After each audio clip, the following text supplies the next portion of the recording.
Subscribe now and press the bell icon. Never miss an update. जैसा कि हम लोग पिछले वीडियो में देख चुके हैं, डिफरेंशियल इक्वेशन की बात हो रही थी। डिफरेंशियल इक्वेशन में हम लोग देख रहे थे linear differential equation with constant coefficient. उसी चीज को आगे बढ़ाते हैं। हम लोग हैं मैक्सिमा एजुकेशन पॉइंट में। सबसे पहले आप चैनल को लाइक करिए और सब्सक्राइब करिए और बेल आइकन की बटन दबाइए। चलिए देखा जाए, आगे हम लोग देख रहे थे टॉपिक ये हम लोग बीएससी सेकेंड ईयर हम लोग देख रहे थे। सेकेंड ईयर की मैथ चल रही थी।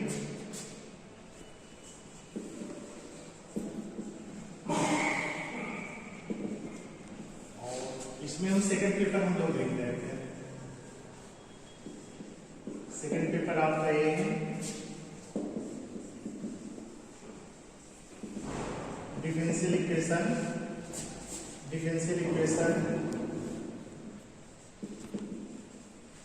एंड वेक्टर कैलकुलस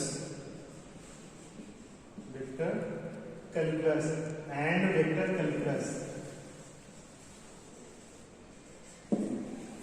ये आपका पेपर है differential equation and vector calculus. और इसमें हम लोग जो टॉपिक्स देख रहे थे linear differential equation, linear differential equation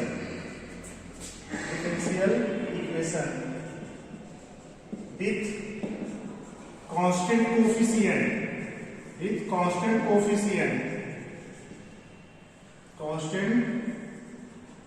coefficient. इसमें हम लोग जान रहे थे टू फाइंड पीआई बोले तो particular integral in special cases.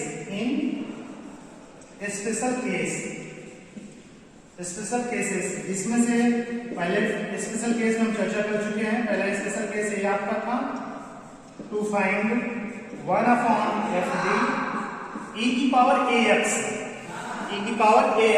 when fa not equal to 0। तो इसका पीआई ये हो जाता था 1/fd e की पावर ax इक्वल d के स्थान पर हम लोग यहाँ रिप्लेस कर देते थे a e की पावर ax, जैसा कि पहली वाली वीडियो में हम लोग देख चुके हैं। आगे वाली आज वाली वीडियो में देख रहे हैं। जो आज वाली वीडियो में जो हम लोगों को जानना है तो ये है to find 1/fd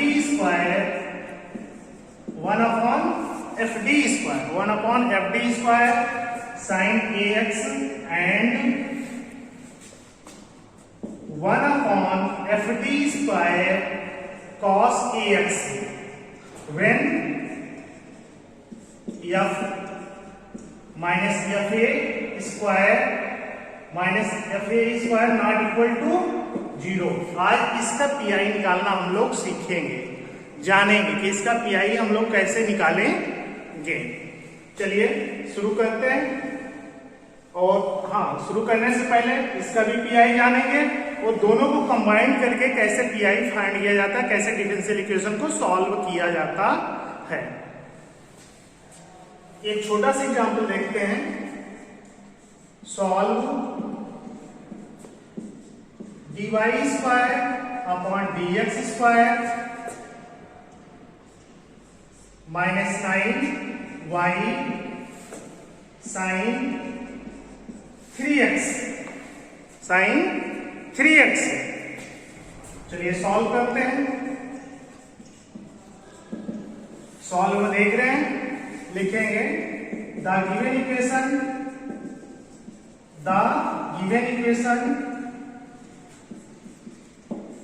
can be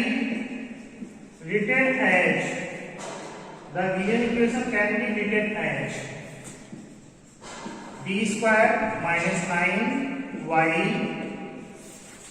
मतलब b square मतलब sin 3x, वेयर कंडीशन ये होती है आपकी d इक्वल कंडीशन होती है डी अपॉन डी एक्स। यहां से हम लोग ऑक्सिलरी इक्वेशन फाइंड कर लेते हैं। यहां से ऑक्सिलरी इक्वेशन लेंगे, ऑक्सिलरी इक्वेशन ये हो जाएगा m स्क्वायर माइनस 9 इक्वल 0। अब इसका फैक्टर करेंगे तो इसका फैक्टर आपको ये मिल जाएगा m माइनस 3 और m plus 3 equal 0, where a square minus b square, this use of the formula, algebraic formula. हम लोग यहाँ देख चुके हैं कि ऑक्सिलरी इक्वेशन हमने निकाला तो 2 रूट्स मिल गया, minus m minus 3 plus into m plus 3। Here roots आपका जो हो जाएगा m equal minus 3 m1 minus 3 m2 3। यहां से कॉम्प्लीमेंट्री फैक्टर निकाल लेंगे CF आपका हो जाएगा, जब आपका डिफरेंट रूट्स रहता है तो डिफरेंट रूट रहने का ये फार्मूला हो जाएगा, जब आपका डिफरेंट रूट्स रहेगा तो ये फार्मूला हो जाएगा C1 e की power m1x plus C2 e की power m2x। Now we putting, we solve, we obtain roots.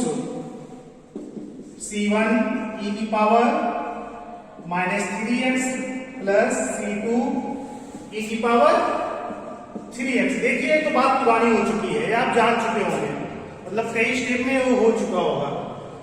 जो मेन चीज हम लोग यहाँ जानना है, पर्टिकुलर इंटीग्रल फाइंड करना है। क्या फाइंड करना है? Particular integral. तो चलिए हम लोग पर्टिकुलर इंटीग्रल देखते हैं। पी आई यहां से निकाला जाएगा 1 upon D square minus 9 sine कितना दिया है गिवन, कितना गिवन है 3x। जैसा कि हम लोग जान चुके हैं कि 1 अपॉन अगर एफ डी आएगा और ये कंडीशन रहेगी तो इसकी वैल्यू कैसे फाइंड की जाएगी। तो इसकी वैल्यू ये हो जाएगी, जब इसका पी आई निकाला जाएगा, ये कंडीशन होती है 1 upon f d square sine a x.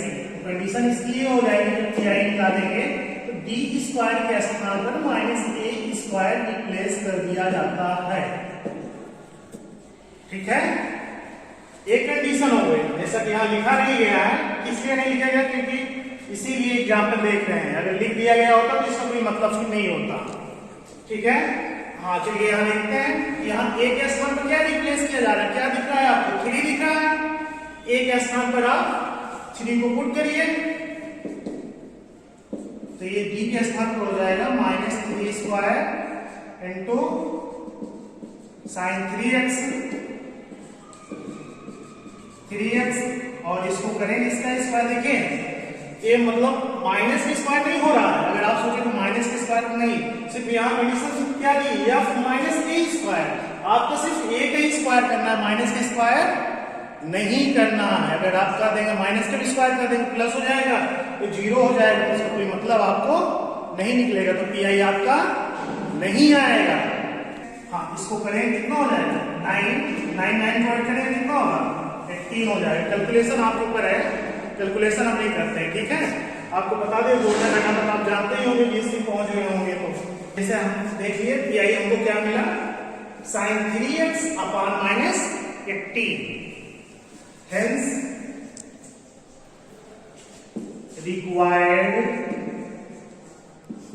देख रहे हैं ना, any no doubt, required general solution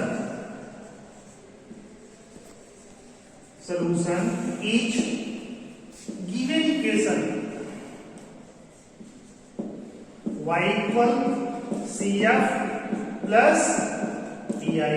दोनों की वैल्यू को आप ऐड कर दीजिए, आपका आंसर आ गया, सोल्यूशन आपको ऑब्टेन हो गया।